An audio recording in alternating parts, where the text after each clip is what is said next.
우리 하나님의 말씀 보겠습니다. 마태복음 24장 32절에서 44절까지 제가 한 절, 교우님들이 한 절 이렇게 교독합니다. 마태복음 24장 32절에서 44절입니다. 무화과 나무에서 교훈을 배워라. 가지가 연하여지고 잎이 돋으면 너희는 여름이 가까이 온 줄을 안다. 이와 같이 너희도 이 모든 일을 보거든 인자가 문 앞에 가까이 온 줄을 알아라. 내가 진정으로 너희에게 말한다. 이 세대가 끝나기 전에 이 모든 일이 다 일어날 것이다. 하늘과 땅은 없어질지라도 나의 말은 결코 없어지지 않을 것이다. 그러나 그날과 그 시각은 아무도 모른다. 하늘의 천사들도 모르고 아들도 모르고 오직 아버지만이 아신다. 노아의 때와 같이 이 인자가 올 때에도 그러할 것이다. 홍수 이전 시대에 노아가 방주에 들어가는 날까지 사람들은 먹고 마시고 장가가고 시집가며 지냈다. 홍수가 나서 그들을 모두 휩쓸어 가기까지 그들은 아무것도 알지 못하였다. 인자가 올 때에도 그러할 것이다. 그때 두 사람이 밭에 있을 터이나 하나는 데려가고 하나는 버려둘 것이다. 두 여자가 맷돌을 갈고 있을 터이나 하나는 데려가고 하나는 버려둘 것이다. 그러므로 깨어 있어라. 너희는 너희 주님께서 어느 날에 오실지를 알지 못하기 때문이다. 이것을 명심하여라. 집주인이 도둑이 밤 몇 시에 올지 알고 있으면 그는 깨어 있어서 도둑이 집을 뚫고 들어오도록 내버려 두지 않았을 것이다. 함께 있습니다. 그러므로 너희도 준비하고 있어라. 너희가 생각하지도 않은 시각에 인자가 올 것이기 때문이다. 아멘. 한번 기도합니다. 하나님 아버지, 주님의 말씀 앞에 저희들이 섭니다. 주님, 저희들이 듣겠사오니 우리 가운데 말씀해 주십시오. 주님의 말씀 앞에 우리의 존재를 열어놓고 주님 경청하겠습니다. 순종하겠습니다. 주님, 우리의 영혼 가운데 말씀하시고 주님의 말씀에 응답하는 우리의 인생 되게 하옵소서. 예수님의 이름으로 기도합니다. 아멘.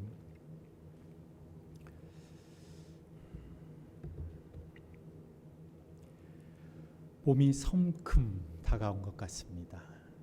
심악산 산길을 걸어보면 저희가 일주일에 한 번 정도는 심악산 산길을 걷는 것 같은데요. 지난주 산길을 걸어보니 코에 닿는 땅의 냄새가 달라졌습니다. 추운 겨울에는 아무 냄새가 느껴지지 않았는데 이제는 땅에서 약간 킁킁하면서도 구수한 냄새가 올라오기 시작합니다.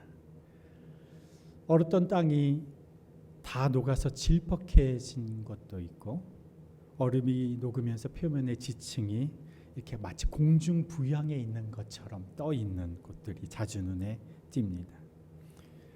아직 눈에 보이는 시각적으로는 이 꽃들이 피는 새싹들이 올라오는 것이 보이지 않지만 벌써 봄이 성큼 다가오는 것을 본능적으로 알아차릴 수가 있습니다.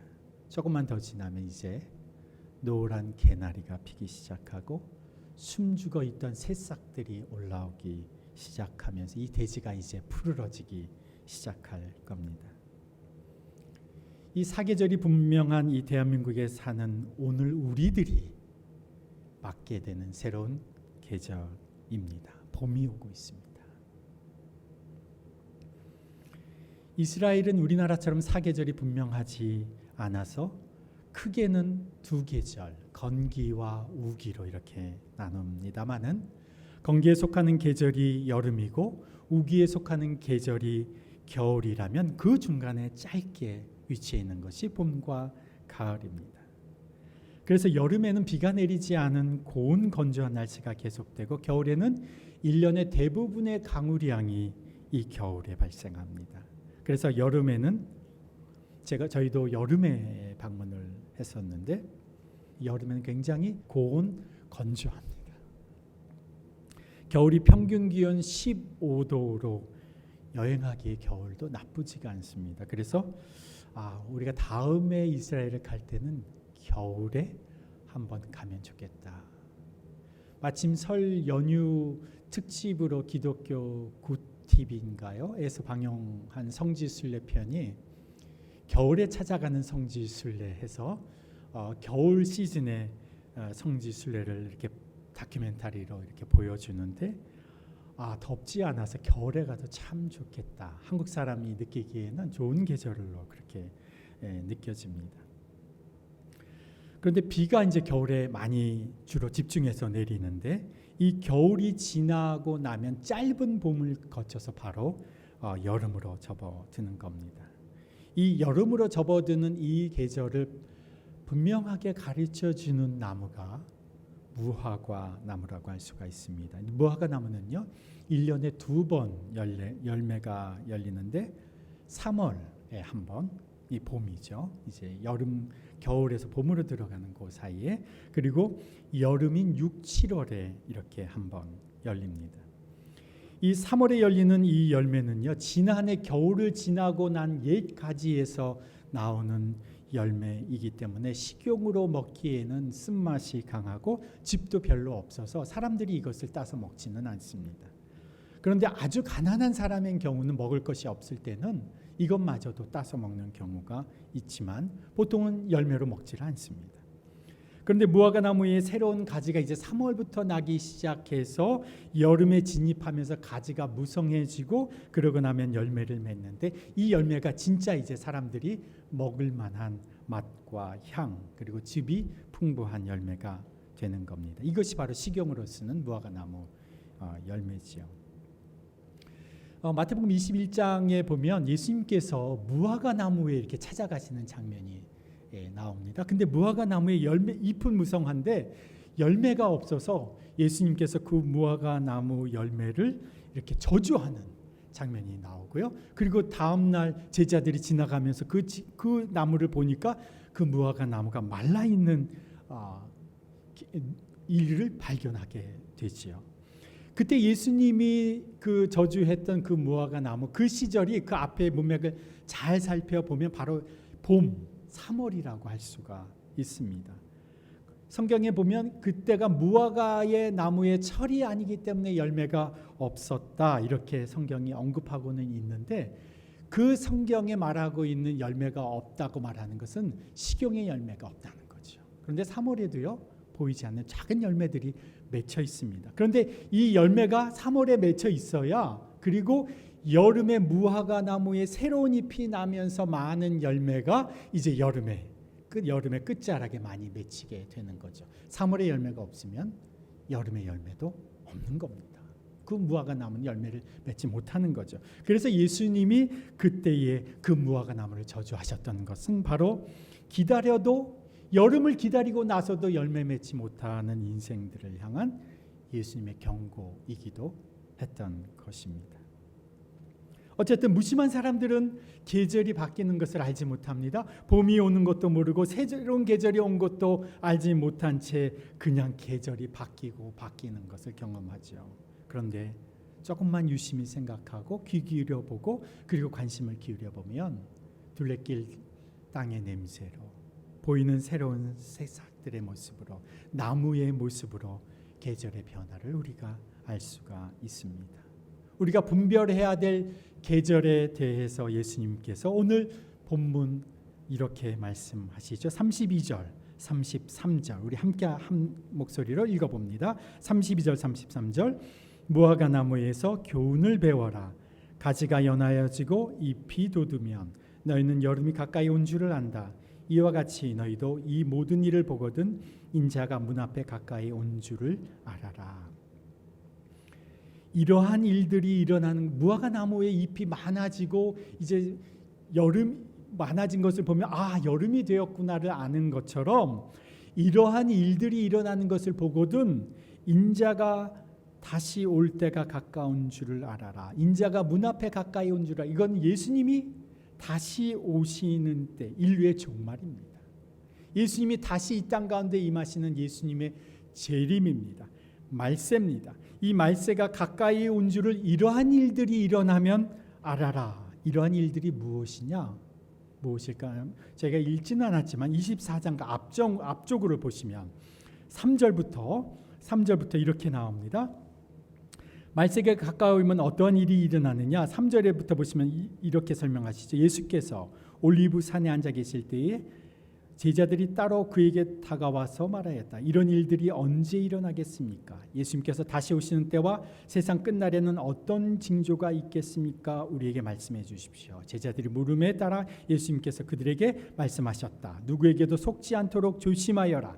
또 많은 사람이 내 이름으로 와서 말하기를 내가 그리스도다 하면서 많은 사람을 속일 것이다. 말세에 어떤 일이 일어나느냐? 말세가 가까워지면 어떤 일이 일어나느냐? 5절에 내가 그리스도, 거짓 그리스도가 나타나는 겁니다. 6절에 보면 또 너희는 여기저기서 전쟁이 일어난 소식과 전쟁이 일어나리라는 소식을 들을 것이다. 그러나 너희는 당황하지 않도록 주의하여라. 이런 일이 반드시 일어나야 한다. 그러나 아직 끝은 아니다. 말세가 가까우면 전쟁이 일어나고 또 전쟁이 일어나리라는 소문이 계속 들리는 겁니다. 7절에 보면 민족이 민족을 거슬러 일어나고 나라가 나라를 거슬러 일어날 것이며 여기저기서 기근과 지진이 있을 것이다. 민족 간의 분쟁, 기근, 지진이 일어난다. 8절 그리고 9절에 보시면 그때 사람들이 너희를 환난에 넘겨줄 것이며 너희를 죽일 것이다. 또 너희는 내 이름 때문에 모든 민족에게 미움을 받을 것이다. 9절에 보시면 그리스도인들이 환난을 당하고 그리고 예수님의 이름 때문에 모든 민족에게 미움을 받게 될 것이다. 이런 일들이 일어나면 너희들이 말세가 가까이 온 줄 알아라. 지금 이런 일들 쭉 보면 뭐 이렇게 느껴지시는 게 있으신가요? 예, 느껴지시는 게 있는 분들도 계시고 없는 분들도 계신 것 같아요. 전 세계에서 박해받는 교회를 돕고 있는 오픈도어 선교회가 있습니다. 이게 오래된 선교회인데요. 지금도 박해받고 있는 각 세계의 지역의 교회들 돕고 있는 선교 단체예요. 올해 지난달이죠. 2021년 1월에 핍박받는 교회 현황을 발표를 했습니다. 매년 발표를 해요. 이것을 연례적으로 2020년에 신앙을 지키기 위해 사망한 기독교인이 오픈도어 선교회에서 몇 명인지를 파악했는데 2,983명입니다. 작년 한 해만 기독교 신앙을 지키기 위해서 죽은 사람이 2,983명. 이것은요 그 전에 2019년에 비해서 60% 증가한 수치입니다. 그 중에 91%는 아프리카에서 발생을 했습니다. 이것은요 날마다 계산을 해보면 이것은 매일마다 13명의 기독교인이 신앙이라는 이유 때문에 살해되고 12개의 교회나 관련 건물들이 불타거나 공격당하고 12명의 기독교인들이 부당하게 체포되거나 구금되고 5명의 기독교인들이 신앙에 관련된 이유로 납치되는 거 있는 거. 이게 매일 벌어지는 일입니다. 매일 벌어지고 있는. 그런데 이 오픈도어 선교회에서 코로나로 인해서 기독교 박해가 기존에 있었던 핍박과 억압보다 훨씬 더 증가했다는 겁니다. 특히 이슬람 지역에서 그렇습니다. 코로나로 인해서 전 세계 기독교인들이 더 심한 차별과 불평등한 대우를 받았다는 겁니다. 이 코로나 상황이요, 하나님께서 하나님의 교회를 정화시키시고 또 정결케 하시고 새롭게 하시는 그러한 일을 하고 계신 것은 사실이지만 그 와중에 정말 신실한 하나님의 사람들이 이 코로나 때문에 더 핍박받고 억압받고 환난을 겪고 있다는 것이 사실입니다. 그리스도인들이 예수 이름 때문에요 모든 민족에게 미움을 받습니다. 이게 성경이 지금 예수님께서 말씀해 주시는 거예요. 모든 민족이 너희가 내 이름 때문에 모든 민족에게 미움을 받는다. 10절에도 보면 많은 사람들이요, 이어지는 본문인데요, 제가 간략히만 말씀을 드리면 10절에 보면 많은 사람들이, 믿는 사람들이 실족하기 시작합니다. 이것이 말세의 현상들입니다. 그리고 믿는 사람들이 서로를 매도하고 서로 미워한다고 합니다. 11절에 보면 거짓 예언자들이 생겨나고 12절에는 불법이 성행하고 사랑이 식어집니다. 14절에 보면 복음이 온 세상에 전파되어서 모든 민족에게 복음이 알려집니다. 그러면 그때 종말이 오는 겁니다. 제가 설명해드린 이 여러 가지 이 말세의 징조들에 대해서 지금 현재 벌어지고 있는 우리의 상황이 성경이 말하고 있는 그 상황이냐 아니냐에 대해서는 신학자들마다 목회자들마다 서로 이 의견이 조금 나누어져 있습니다만은 14절 모든 민족에게 복음이 전파되면 그제서야 끝이 온다라고 하는 것에는 이견이 없습니다. 모든 사람들이 이건 다 인정하는 거예요. 복음이 모든 민족, 이 민족이라고 하는 이 단어는 종족이라고 하는 단어로도 똑같이 번역될 수가 있습니다. 모든 민족에게, 모든 종족에게 복음이 전파되고 알려지면 그때의 끝이 올 것이다. 이게 누가 말씀하신 거죠? 예수님이 말씀하신 거예요. 그런데 이것과 관련해서 이것도 작년입니다. 2021년도에 아까 제가 오픈도어 선교회 말씀을 드렸는데 FTT 선교회라는 단체가 있습니다. 이 FTT는요, Finishing the Task. 예수님께서 우리에게 맡기신 그 명령 있죠. 땅 끝까지 복음을 증거하라. 그 명령을 우리가 완수하자라고 하는 목표를 가진 선교회가 FTT 선교회인데, 이 선교회 총재가 지금 누구냐면요, 세들백 교회 릭 워렌 목사님이십니다.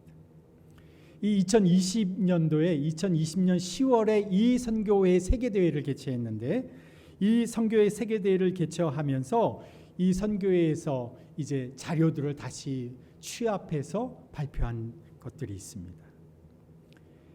지금 현재 이 세상에 아직 한 번도 복음을 들어보지 못한 종족, 그것도 500명, 기준을 500명으로 삼습니다. 500명 이상 되는 종족, 한 번도 복음을 들어보지 못한 종족이 125개 종족이 있다고 추산을 합니다. 그리고 그 종족에 속한 사람들의 숫자가 285만 명. 아주 숫자가 아주 정확하게 나와 있는데요. 끝까지 한 명까지 제가 말씀을 드린 285만 5,806명 이렇게 추산. 아주 정확하게, 왜냐하면 각 지역에 지금 아직 복음이 전파되지 않은 종족들을 카운트를 하고 그 종족에 속한 사람들을 다 카운트를 했어요. 그런데 유럽과 북미에는 거의 없고요. 아시아, 중동, 아프리카, 유라시아, 러시아 저 북쪽, 남미, 아프리카 이런 쪽에 여전히 복음이 닿지 않은 종족들이 있습니다. 이들은 한 번도 예수님에 대해서 들어보지 못한 사람들입니다. 이 사람들의 비율이 얼마인가를 제가 한번 따져봤어요. 오늘 세계, 어제 세계 인구가요 78억 명입니다. 78억 명. 근데 아직까지 한 번도 복음을 들어보지 못한 종족, 그것도 500명 이상이 되는 종족을 카운트를 했더니 285만 명이라면 비율을 따지면 0.0003%입니다. 이 사람들만이 복음을 듣지 못한 사람들이라는 겁니다. 현재의 이 FTT 선교회의 추산으로는 이 285만 명이라고 하는 아직도 한 번도 복음을 들어보지 못한 사람들에게 복음을 증거하는 데까지 걸리는 시간이 12년 정도 걸릴 것이다. 그래서 2033년도에는 우리가 예수님이 우리에게 주신 그 명령을 우리가 완수하자라는 목표로 사역을 하고 있는 겁니다. 정말 종말이 멀지 않은 것 같습니다.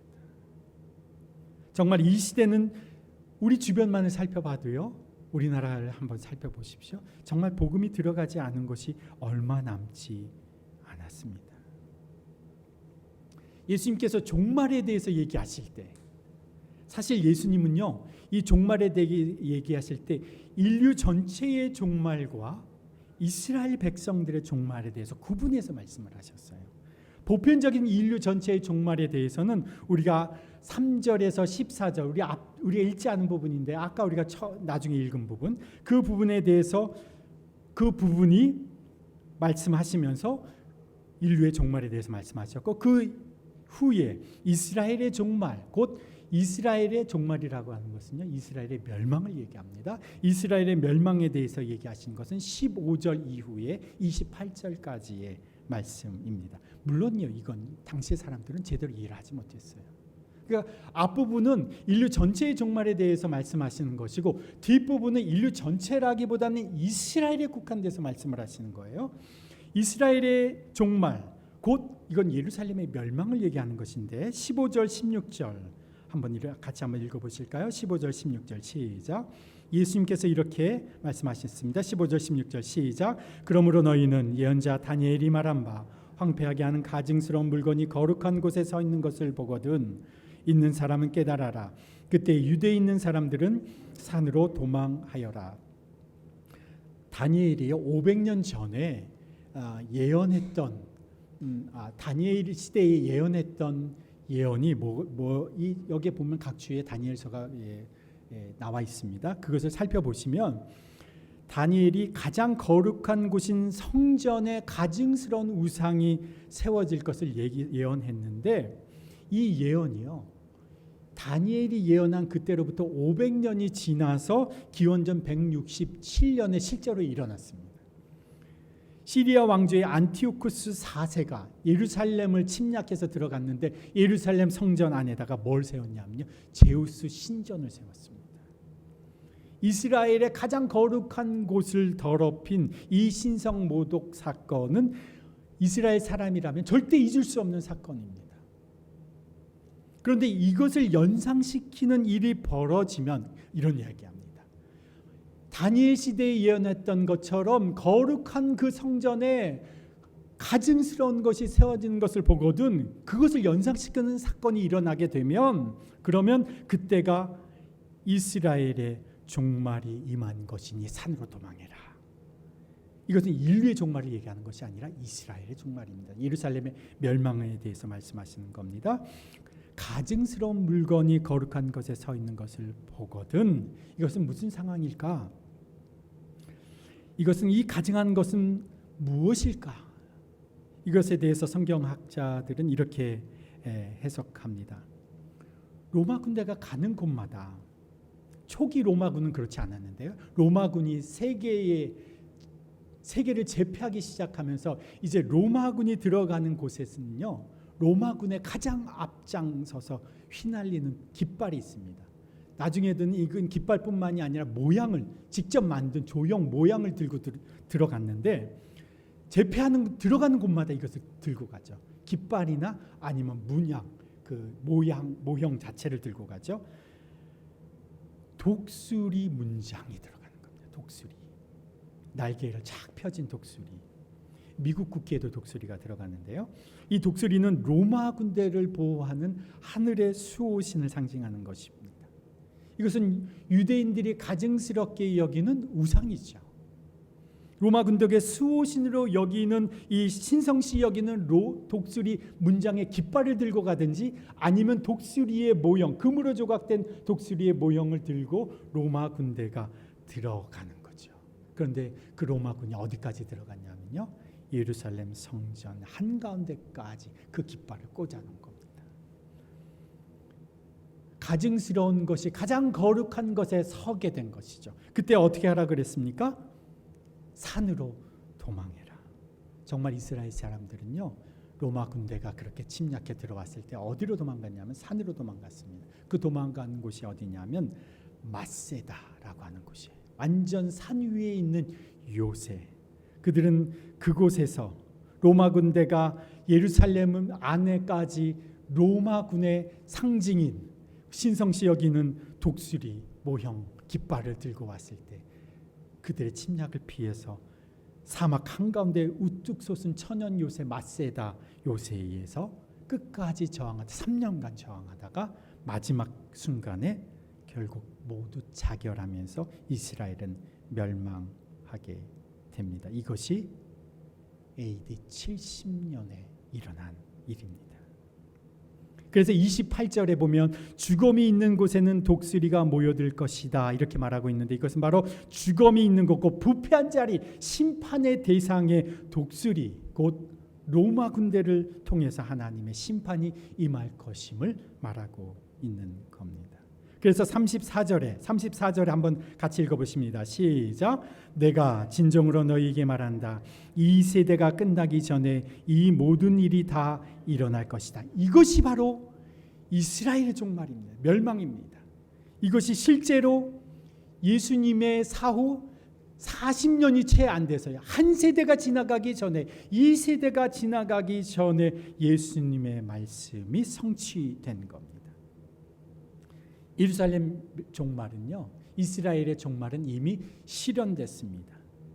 그리고 1948년 이스라엘이 독립된 국가로 회복될 때까지 이스라엘은 2000년 동안 나라 없는 민족으로 살았지요. 그런데 아직까지 실현되지 않은 것이 예수님의 말씀 한 가지 아직 남았죠. 예수님이 다시 오시는 인류의 종말이 우리에게 이제 남아 있습니다. 이것에 대해서 30절 31절은 이렇게 말합니다. 30절 31절 함께 읽습니다. 그때에 인자가 올 징조가 하늘에서 나타날 터인데 그때에는 땅에 있는 모든 민족이 가슴을 치며 인자가 큰 권능과 영광에 쌓여 하늘 구름을 타고 오는 것을 보게 될 것이다. 그리고 그는 자기 천사들을 큰 나팔 소리와 함께 보낼 터인데 그들은 하늘 이 끝에서 저 끝까지 사방에서 그가 선택한 사람들을 모을 것이다. 이것이 예수님께서 다시 오실 때의 모습입니다. 큰 영광과 권능에 쌓여 하늘 구름을 타고 오는 것을 모든 사람이 보게 될 것이다. 예수님이 다시 오시게 될 때에는 모든 사람이 예수님이 오시는 것을 다 보게 될 것이다. 제가 어렸을 때까지만 해도 이거를 사람들이 아무도 이해하지 못했어요. 어떻게 예수님이 이스라엘에 오시면 한국에 있는 사람들이 다 볼 수 있을까? 미국에 있는 사람들이 다 볼 수 있을까? 그때까지만 해도 그렇게 얘기를 했죠. 그러나 지금은요, 다 볼 수 있다는 건 누구나 다 알죠. 유튜브 라이브로만 해도 전 세계 모든 사람이 이 순간을 똑같이 다 볼 수 있는데 예수님이 구름을 타고 영광 가운데 다시 오시는 모습을 온 세상이 다 지켜보게 될 것이다. 예수님은 다시 오실 것입니다. 여기에서 사람들은 무엇에 관심을 가진 줄 아십니까? 그때가 어느 날 어느 시일 것인가? 재림의 날, 종말의 날이 정확히 언제인가? 사람들은 여기에 관심을 가집니다. 그러나 예수님이 이렇게 말씀하시죠. 36절입니다. 시작. 그러나 그날과 그 시각은 아무도 모른다. 하늘의 천사들도 모르고 아들도 모르고 오직 아버지만이 아신다. 정말 우리가 느끼기에요. 제가 느끼기에 정말 종말이 가까이 왔다고 느껴집니다만 그 날과 시는 오직 누구만 아십니까? 아버지만이 아시는 겁니다. 그 날과 그 시 때문에 넘어진 사람이 한두 사람이 아닙니다. 거의 대부분의 이단은요, 그 날과 그 시에 연관이 되어 있습니다. 정확한 날짜, 언제, 그거에 관심을 가져야 할 것이 아니라 종말이 임할수록 우리가 어떻게 해야 할 것이 무엇인가. 42절입니다. 41절 시작. 그러므로 깨어 있어라. 너희는 너희 주님께서 어느 날에 오실지를 알지 못하기 때문이다. 깨어 있어라. 학교 시절에 제일 힘든 일이 무엇일까요? 시험 보는 거죠. 시험 보는 거. 중간고사, 기말고사, 또 대학교에서는 졸업고사. 그런데 학교를 졸업해도 시험이 계속 있죠. 임용고시, 공무원고시, 채용 시험, 관련된 자격증 시험이 계속 있습니다. 그런데 제일 무서운 시험이 뭔지 아십니까? 불시에 보는 시험.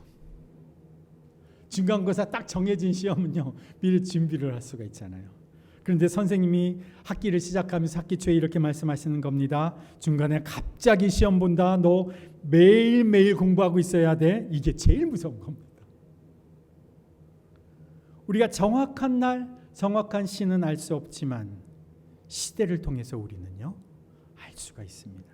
우리는 정말요, 종말의 시대를 살아가고 있습니다. 이미요, 종말이 시작되었습니다. 그래서 사람들은요, 많은 사람들이, 크리스찬들이 이렇게 얘기합니다. 우리는 종말의 끝을 향해서 달려가고 있다. 종말은 이미 시작되었고 종말의 지금 마지막 지점을 향해서 우리가 달려가고 있다는 겁니다. 여러분, 우리가 사는 이 시대가 여러분 종말의 시대임을 알고 계십니까? 그렇다면 넉넉고 살아갈 때가 아니라는 거죠. 시대에 대한 분별력이 없이 살아가서는 아니 된다는 것이죠. 아무 생각 없이 살아가는 사람들이 있습니다. 그런 사람들이 누구였습니까? 노아 시대에 함께 살았던 그 사람들이었습니다.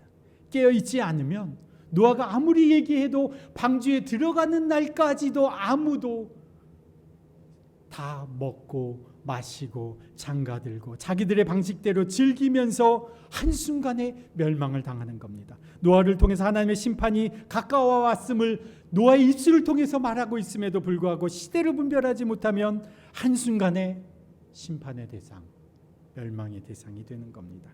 깨어 있어라 라고 하는 말은요, 영적으로 깨어서 이 시대를 분별하라는 말입니다. 이 종말의 시대를 살아가고 있음을 바르게 분별하면서 살아가야 한다는 겁니다. 그래서 깨어있는 사람은 어떤 사람입니까? 기도하는 사람입니다. 기도하는 사람. 여러분 30분 휴대폰 보는 것은 쉬운 일입니까? 어려운 일입니까? 쉬운 일이죠. 그런데 여러분 30분 기도하는 것은 어떻습니까?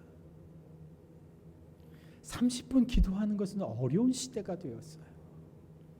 깨어 있어야 되는데 30분이 아니라 1시간 정도는 우리가 기도해도 되는데 10분, 20분도 하나님 앞에 집중하지 못하고 있습니다. 저희가 하나님께 쓰는 시와 편지, 아까 우리 기도할 때 그렇게 언급을 우리 진표가 해주었는데 저희가 그렇게 해석을 한 거죠. 시편은 원래 시편은 시와 편지라기보다는 시라고 하는 시의 일련의 시가 시편이죠. 근데 저희는 시편 필사노트를 만들면서 그것을 시와 편지 이렇게 해석을 한 거죠. 어떻게 왜 그러냐면 우리가 오늘 이 시대에 주님 앞에 쓰는 나의 시, 나의 편지다. 그래서 필사노트를 쓰면서 시편 한 절 한 절을 쓰면서 이것이 내가 시편 기자처럼 내가 주님 앞에 드리는 고백이다라고 쓰는 거죠. 지금 여러분 잘 쓰고 계신가요? 제가 이 시편을 이렇게 딱 써보니까요. 이게 시편을 쓰게 되면 읽을 때는 캐치하지 못하는 단어들과 문장들이 보이기 시작하더라고요. 그래서 지난번에 어떤 분이 올려주신 분 중에 이렇게 밑줄을 그어주신 분이 계시더라고요. 그래서 이거 참 좋은 아이디어다. 그래서 저도 다 한 편을 다 쓰고 나면 이 중에 나의 가슴에 탁 와닿는 구절에 이렇게 형광색으로 탁 표시를 하고 그 문장을 가지고 제가 제 기도를 저의 편지를 저의 시를 제 밑에다가 이렇게 한 줄을 또 쓰죠. 그러면요 30분은 금방 갑니다. 그죠? 여러분 하루에 30분 1시간 주님 앞에 시간을 드려야 됩니다. 깨어 있어야 됩니다. 내 마음을 드려야 됩니다. 시간을 드리는 겁니다. 기도하는 겁니다. 시대를 분별하는 사람, 영적으로 깨어있는 사람은 바로 기도하는 사람입니다. 그래서 우리가 이렇게 함께 깨어있을 수 있도록 이제 사순절이 시작되는 수요일부터는요 아침마다 우리가 함께 말씀을 묵상하고 기도하는 겁니다. 여러분을 깨우려는 것일 뿐만이 아니라 저도 깨어있는 거죠. 그죠? 함께 주님 안에서 깨어있는 거죠. 영적으로 깨어서 시대를 분별하십시오. 이 시대가 악합니다. 주님이 오실 때가 가까워졌습니다. 그러니까 깨어있 이것을 주님이 종말을 살아가는 우리들에게 요구하시는 겁니다. 그리고 또 우리에게 예수님께서 이렇게 요구하시죠. 44절입니다. 함께 읽습니다. 그러므로 너희도 준비하고 있으라. 너희가 생각하지도 않은 시각에 인자가 올 것이기 때문이다. 준비하고 있어라. 아까 노아의 시대에 모든 사람들이 자기가 원하는 대로 먹고 즐기고 마시고 결혼하고 장가들고 하고 있었을 때에 준비한 한 사람이 있었죠. 그 사람의 이름이 노아죠. 노아는 세상에 임할 종말을 준비했던 사람입니다. 그가 준비한 것은 뭘 준비했죠? 방주를 준비했습니다. 왜 하나님이 방주를 준비하라고 하셨을까요? 이 방주에 담겨져야 할, 이 방주에 들어가야 할 생명이 있기 때문에 그렇습니다. 방주를 통해서 보존되어야 할 수많은 생명들이 존재하기 때문에 하나님의 심판이 임하는 때에 하나님은 무엇을 준비하게 하시느냐? 방주를 준비하게 하시는 겁니다. 종말의 때에 살 방법은 방주를 준비하는 겁니다. 이 땅에 남겨져야 할 수많은 동물의 생명을 보존하기 위해서 하나님께서 노아를 통해서 방주를 만들게 하셨다면 이미 시작된 이 종말의 시대를 살아가는 우리들을 통해서 하나님이 준비하게 하시는 것은 무엇이냐? 하나님이 이 시대를 위한 하나님의 방주는 무엇이냐? 그것은 바로 교회 공동체입니다. 세상을 구원할 하나님의 방주, 오늘 이 시대에 하나님이 준비하게 하시는 것이 바로 교회라는 겁니다. 그래서 에베소서 1장 23절에 보면 교회는 그리스도의 몸이요 만물 안에서 만물을 충만하게 하시는 이의 충만함입니다. 이것을 현대인의 번역에서는 공동 번역에서는 이렇게 번역을 했습니다. 교회는 그리스도의 몸이며 만물을 완성하시는 분의 계획이 그 안에서 완전히 이루어집니다. 보세요. 교회는 그의 몸이고 그 몸을 통해서 하나님의 계획이 완성되어집니다. 이렇게 말하는 겁니다. 이 종말의 시대에 하나님이 구원하고자 원하시는 하나님의 생명들, 건져내시기 원하시는, 보존하기 원하시는 그 생명들을 건져내시기 위해서 하나님이 준비하시는 하나님의 계획이 무엇이냐? 바로 교회, 그리스도의 몸인 교회다. 에베소서 3장 9절 10절에도 이렇게 말씀하십니다. 만물을 창조하신 하나님 안에 영원전부터 감춰있던 하나님의 비밀의 계획이 무엇인지를 밝히셨는데 그것은 이제 교회를 통하여 하늘에 있는 통치자들과 권세자들에게 하나님의 갖가지 지혜를 알리시려는 것입니다. 하나님의 계획을 하나님의 세상 가운데 알리시는데 무엇을 통해서? 교회를 통해서 하나님께서 알리신다. 이렇게 말씀하시는 겁니다. 여러분, 세상이요 교회를 욕한다고 여러분도 교회를 부끄러워하거나 세상의 시각으로 바라봐서는 안 됩니다. 여러분, 예수님께서 우리에게 분명히 말씀해 주셨어요. 마지막 때에는 온 세상이 그리스도인들을 미워한다고 했습니다. 여러분, 세상이 많은 부정과 부패한 많은 교회들 때문에 세상이 막 교회를 욕한다고 여러분마저도 하나님의 몸된 교회 공동체를 똑같은 시각으로 바라봐서는 안 된다는 겁니다. 그건 여러분 속는 겁니다. 하나님이 이 종말의 시대에 하나님의 계획을 위하여 준비하시는 방주가 무엇이냐? 바로 하나님께서 새롭게 일으키시는 교회 공동체라는 겁니다. 오래된 종교 시스템으로서의 기존의 배는 지금 세상 속에서 하염없이 바닥으로 깊은 바닥으로 침몰하고 있지만 하나님은 지금 예수 그리스도의 공동체, 교회 공동체라고 하는 새로운 방주를 지금도 준비하게 하시는 거죠. 아까 언급해드린 FTT 이 선교회 언급을 드렸는데 그 선교회에서 아직도 복음화되지 않은 125개 종족의 285만 명의 사람들에게 복음을 전하는 방법이 무엇인지 아십니까? 그것은 각 종족마다 교회를 세우는 겁니다. 그러면 그 교회를 통해서 복음이 증거되는 겁니다. 그 교회가 각 종족의 구원의 방주가 되는 겁니다. 깨어있는 자가 해야 할 준비는요, 바로 이 방주를 함께 세워가는 겁니다. 교회 공동체를 세워가는 겁니다. 예수님께서 지금도 우리를 통해서 행하시는 일은 구원받아야 할 사람들, 생명을 건져줘야 할 그런 사람들을 이 방주를 통해서 건지시는 일, 그 방주가 바로 예수 그리스도의 교회 공동체, 바로 이 공동체를 세우는 일에 우리가요 준비하게끔 우리를 부르셨다는 겁니다. 이번 설 명절에 제가 가까운 지인에게 설 인사 문자를 보냈더니 이런 단문이 왔습니다. 제가 이제 교회를 개척한 지 지금 이제 1년이 좀 넘었는데 그분이 이렇게 답문을 해주셨어요.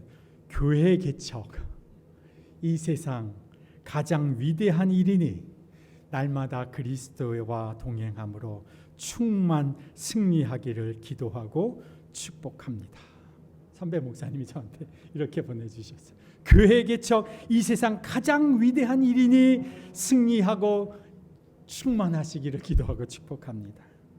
예수님이 주도하시는 건강한 교회 공동체가 되는 것, 이것보다 지금 이 시대 속에서 더 위대한 일이 없다는 겁니다. 바로 우리가 해야 하는 종말을 위한 준비 작업입니다. 이것은요 한두 사람만 하는 것이 아니라 우리가 함께 하는 작업이죠. 마치 노아가 나무를 하나하나 쌓아갔듯이 에베소서 2장 20절에 보면 우리가 쌓아가는 이 교회 공동체는 마치 벽돌을 한 장 한 장 쌓아가서 주님 안에서 자라서 성전이 되어간다, 이렇게 말을 합니다. 주님이 세워가신 예수 그리스도의 교회 공동체를 위해서 저도요 벽돌을 이렇게 한 장 한 장 쌓고 있습니다. 여러분도 한 장, 여러분의 동료들도 한 장, 우리 온라인으로 참여하는 지체들도 한 장 한 장 쌓아 함께 벽돌을 쌓아가면서 기도의 벽돌, 봉사의 벽돌, 헌신의 벽돌, 참여의 벽돌, 관심의 벽돌, 사랑의 벽돌, 이렇게 우리가 쌓아 올리는 이 한 장 한 장의 벽돌들을 통해서 하나님께서 이 교회 공동체를 예수 그리스도의 영이 함께 하시는 거룩한 하나님의 방주로 세워가시게 될 겁니다. 그렇게 세워져가는 이 공동체 안에 성령이 함께 하시고 정말로 참된 예배에 목마른 사람들이 함께 와서 예배하고 회복되고 하나님을 만나고 하나님을 경험하고 하나님 안에서 새로워지는 그런 공동체, 그것이 바로 우리가 이 종말을 준비하는 것이죠. 그런데 거기서 끝나지 않습니다. 덤빅 교회 공동체를 통해서 이 복음이 우리 안에서 충만해지고 우리를 통해서 이 교회가 건강해지게 되면 우리만 잘 되는 것이 아니라 우리를 통해서 새로운 좋은 교회들이 또 태어나게 되죠. 우리가 아까 사명선언서에서 우리가 외쳤던 선언이 뭡니까? 우리는 첫걸음이 되고 어떻게 해요? 밑걸음이 됩니다. 우리는 주님께서 세워가시는 건강한 이 세상의 교회 공동체가 첫걸음이 되고, 그리고 우리가 건강해진 교회 공동체로서 우리는 또 세워져 가야 할 많은 교회 공동체, 복음의 방주가 필요한 지역들마다 이 교회 생명의 방주선을 세워가는, 교회 공동체를 세워가는 그러한 교회가 우리 교회가 되어야 할 것입니다. 그래서요, 우리는 우리 자신만을 위한 교회가 아니라 첫걸음이 되고 밑걸음이 되는 교회, 우리는 건강한 교회를 또한 세워가는 교회가 되어야 할 것입니다. 종말의 이 끝을 살아가는 우리들, 그날 그 시각은 아무도 알 수 없지만 제가 여러분에게 확실히 단언할 수 있는 것은요, 여러분에게 아무리 늦어도 종말은 80년, 90년 안에 다 임하게 될 것입니다. 종말에 예수님을 만나게 될 날이요, 얼마 남지 않았다는 겁니다. 저 개인적으로는 아무리 길어도 50년이 채 남지 않은 것 같습니다. 이것은 저의 개인적 종말을 얘기하는 겁니다. 아무리 길어도 50년 안에 주님을 다시 만나게 될 것입니다. 이 땅의 인류적, 지구적, 우주적 종말이 이 땅 가운데 임하여 예수님이 임하시는 그때를 여러분이 죽기 전에 경험하게 될 수도 있지만, 그렇게 되지 않는다고 해도 여러분은 한 사람도 예외 없이 80년, 아무리 길어도 8, 90년이면 다 개인의 종말을 맞게 될 것입니다.